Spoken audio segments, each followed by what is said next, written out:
Music by रतन रत्नेश।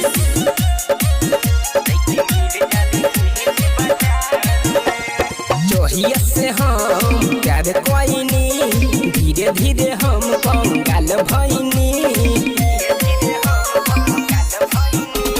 जोहिया से हम प्यार कोइनी, धीरे धीरे हम कंगाल भइनी। खाली रुपया उड़ावे रिचार्ज में, अब परब नहीं कमनो के प्यार में। लड़की मिल जाले दिल्ली बाजार में, अब परब नहीं कमनो के प्यार में। लड़की मिल जाले दिल्ली बाजार में।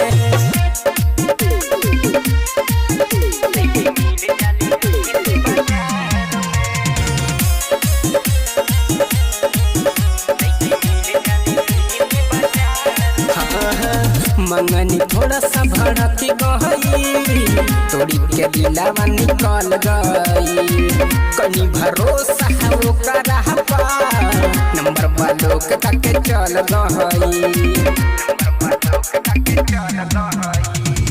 मंगनी थोड़ा सा भड़क गई, तोड़ी के दिलावा निकल गई। कनी भरोसा वो करा पा, नंबर वालों के तक चल गई। तो सुबह के बोल के लाई घर में, अब परम नहीं पवन के प्यार में। लड़की मिल जाली दिल्ली बाजार में, अब परम नहीं कमन के प्यार में। लड़की मिल जाली दिल्ली बाजार में।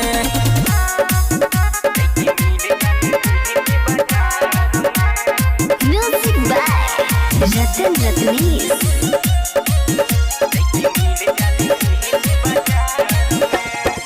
सोलह के रहल जवानी होकर, देखी के चढ़ गई हमारा बुखार। लाली लिपस्टिक पे अनिल फिदा, भीतर से रहल उ एकदम बेकार। सोलह के रहल जवानी होकर, देखी के चढ़ गई हमारा बुखार। लाली लिपस्टिक पे अनिल फिदा, भीतर से रहल उ एकदम बेकार। गोदी खर्चा करे अब 1000 में, अब परब नहीं कमन के प्यार में। लड़की मिल जाली दिल्ली बाजार में, अब परब नहीं कमन के प्यार में। लड़की मिल जाली दिल्ली बाजार में।